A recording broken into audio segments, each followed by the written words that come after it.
Olá!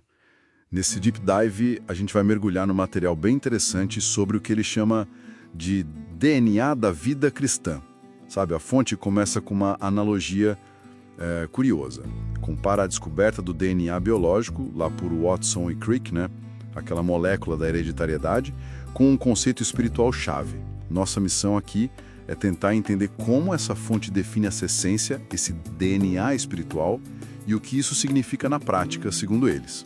Ok, vamos desempacotar isso. Olha, o fascinante aqui é como o texto, assim, vai direto ao ponto. Essa essência, esse tal DNA espiritual, é a fé. A fonte baseia isso muito em Hebreus 11:6, né? Aquela parte que diz, sem fé é impossível agradar a Deus. A lógica que apresentam é forte, sabe? Assim como o DNA biológico tem o código genético, a fé seria então o código fundamental, aquilo que define a natureza e o propósito da vida cristã, na visão deles. Pois é, e essa ideia da fé como centro de tudo, né? Não só para o início, mas para o dia a dia. Parece ser um ponto que o material bate bastante na tecla, menciona até aquelas citações que se repetem, tipo, o justo viverá pela fé. O interessante na análise que a gente tem aqui é ver como isso aparece em vários lugares, Abacuque, depois Romanos, Gálatas, quase como um refrão, né? Para mostrar que é um princípio contínuo. Exato. E se a gente conectar isso ao quadro maior, bom, a primeira grande implicação prática que o material ressalta é a fé como base para depender de Deus. Isso é explicado como confiar mesmo nas promessas divinas. Sabe, vida eterna, felicidade plena. E por causa dessa confiança, está disposto a abrir mão de coisas, de desejos que são vistos como passageiros, em troca de algo que se considera muito mais valioso. Sim, e essa dependência, essa entrega é ilustrada na fonte com aquela parábola bem conhecida de Mateus 13. Do tesouro escondido no campo, a pessoa acha, esconde de novo e fica tão feliz que vai e vende tudo que tem para comprar o campo. Aí o argumento é esse. A fé levaria a essa atitude radical, sabe? De se colocar sob a vontade e os mandamentos de Deus.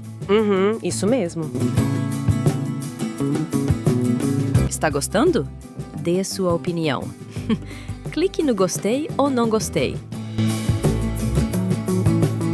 E partindo daí, dessa dependência, o material vai para uma segunda implicação. A fé como motor para obedecer. E também para encarar os perrengues, as provações. O ponto-chave que destacam é que essa obediência não seria por obrigação externa. Quer dizer, não é legalismo, aquela coisa de seguir regra por medo ou para merecer algo. Não, viria como fruto natural da fé. Uma resposta de dentro para fora. E essa mesma fé, argumenta a fonte, é que daria força, daria paz para passar pelo sofrimento, confiando na ajuda divina. O que eu acho bem interessante é a ponte que o material faz entre fé e a ação do Espírito Santo.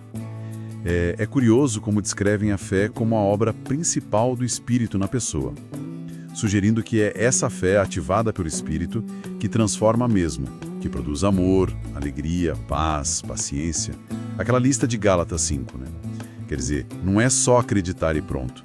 É um crer que dá fruto visível. Com certeza. E isso nos leva, então, à terceira implicação forte que o texto traz.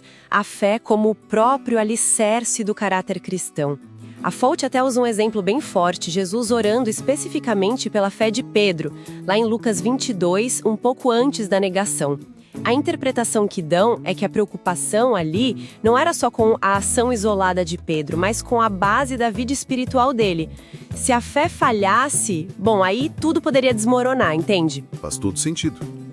Isso conecta com outra passagem que o material cita, de 2 Pedro 1, aquela que fala para acrescentar à fé virtudes como bondade, conhecimento, domínio próprio, perseverança.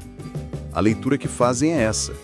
A fé não é só mais um item na lista, é o ponto de partida, o fundamento mesmo sobre o qual as outras qualidades são construídas. Exatamente. Basicamente, resumindo a perspectiva da fonte, a fé não é só um componente, é o elemento primordial, o DNA essencial mesmo. a fundação sobre a qual todas as outras bênçãos e características dessa vida seriam construídas. Então, o que tudo isso significa na prática, né? A conclusão do material é um chamado claro. Essa fé precisa ser exercitada. Não é para ficar parada, guardada. É para ser vivida ativamente, na busca por um cristianismo que eles descrevem como mais genuíno, mais vibrante. E fica aí a provocação final para nossa reflexão, com base nisso tudo que a gente viu. Se a fé é esse DNA, esse fundamento, e precisa ser exercitada todo dia, como seria, na prática, colocar esse exercício da fé para funcionar? Levando em conta esses pontos de depender de Deus, de obedecer por confiança mesmo no meio da dificuldade e de construir o caráter intencionalmente, como o material apresentou. É algo para a gente pensar. Dê sua opinião. Indique um assunto que você queira ouvir. Inscreva-se no canal para crescermos juntos. Z3 Ideias. Ideias transformando vidas.